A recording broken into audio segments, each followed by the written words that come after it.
they were recording statements when they were blindfolded. The court cannot countenance this. It must reject these charges. Anyway, if you look at the entire charge sheet, irrespective of the number of counts and the number of dates of the alleged offenses, there is only one person stated as a witness, Mr. Kemboy Rock, who is a police officer. Meaning, this stated at others to be stated, they are going to be manufactured.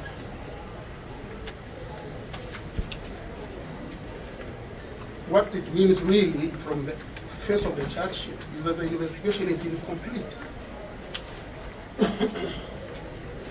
Because how else would they bring one witness who is a police officer and say they are going to state others later in life? When and why? If they had investigated the case properly, they would say we have so and so, Aaron Dubi, Mr. Mungiki, and others as the witnesses, and Ms. Victor Mule as a witness.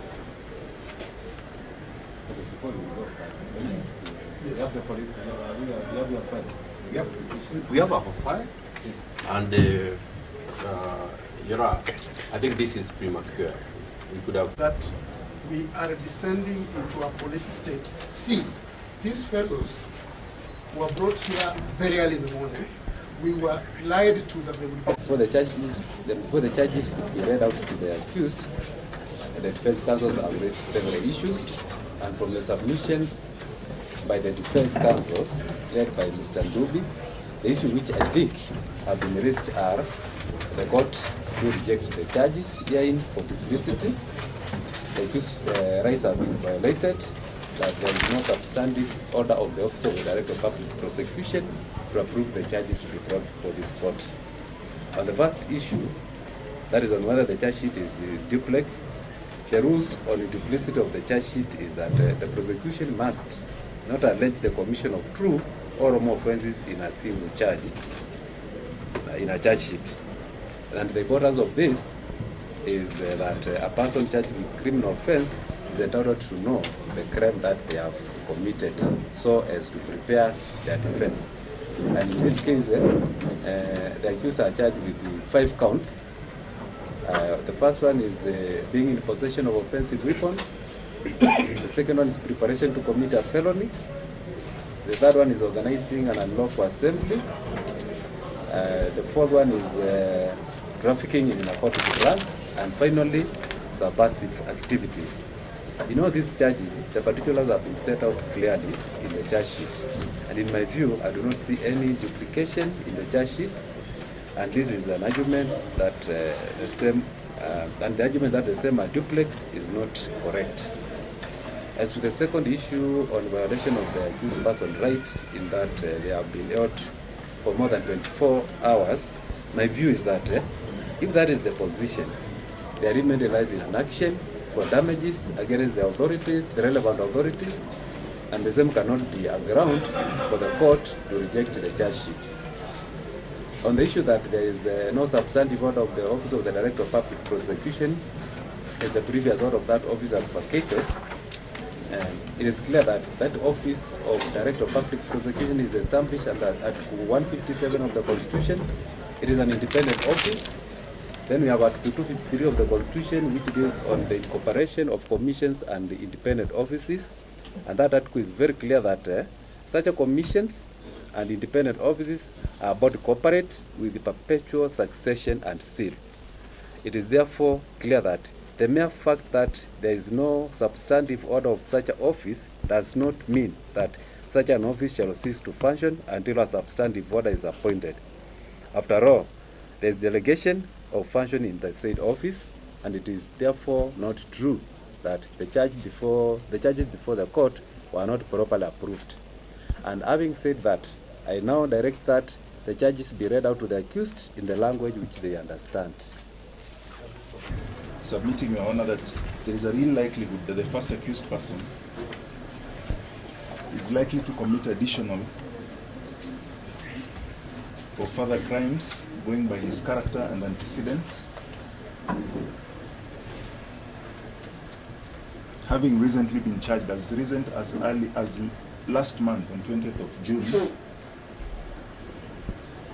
in Nakuru CN criminal case number E1171 of 2023. John Maina Njenga, Kamuya, and 11 others. And we have attached that to the affidavit of Chief Inspector Kikemboi Rob. Rob is an investigation officer attached to the Serious Crimes Unit at the Directorate of Criminal Investigations, headquarters, and is the one responsible for the investigation of this matter. Your Honor, in his affidavit, he deposes that on the 18th of July,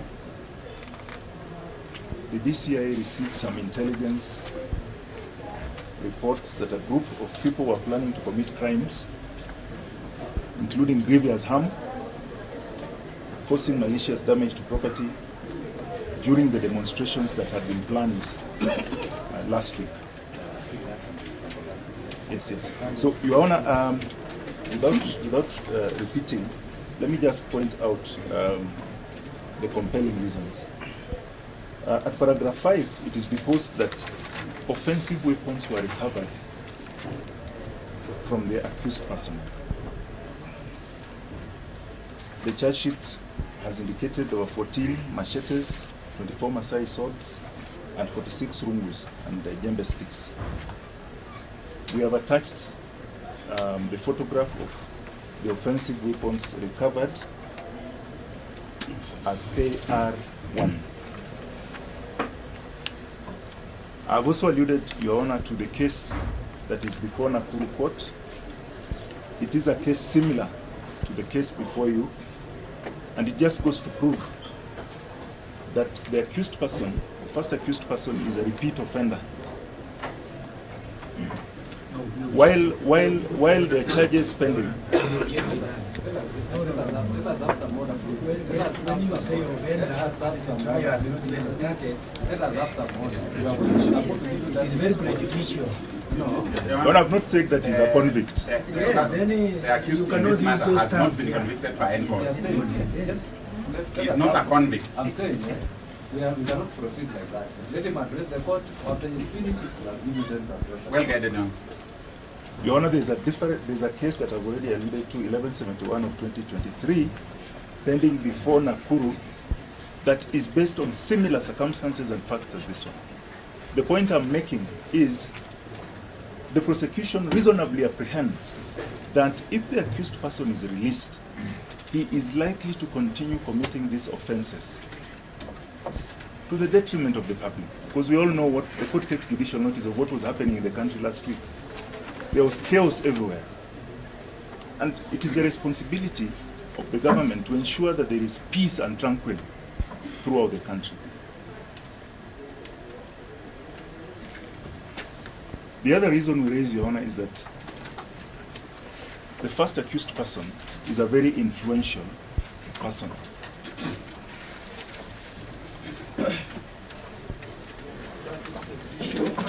Though Your Honor, I'm saying you need to have some order, you must object to that kind of submission. Because being influential, or even if you are influential. Listen. We just have some order. We know. There's nobody here who can do this. I think everybody knows it. So when you say it's, I'm not saying that I'm buying what you say, but everybody knows it. Being influential, Your Honor, that's not really... Okay, fine. Let him finish. And the point I want to make Like about somebody. him being influential is that he is likely to instill fear and harm the witnesses that will come before this court to produce evidence in the charges that have been laid against him this afternoon.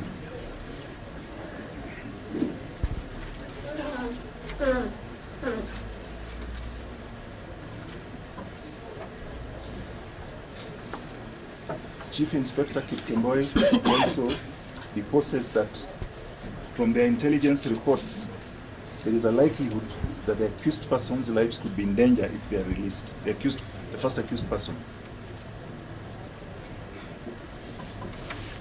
He can. From other, From the state. it is there at paragraph 9, from other outlawed sects that could pose danger to him.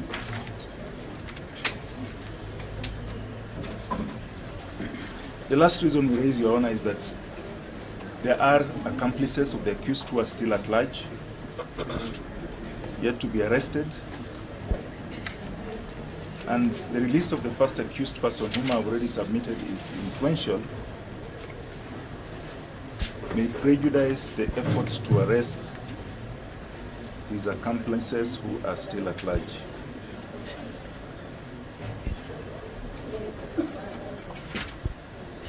May we urge this court, Your Honor, to find that the reasons adduced in the affidavit of Chief Inspector Kipkemboi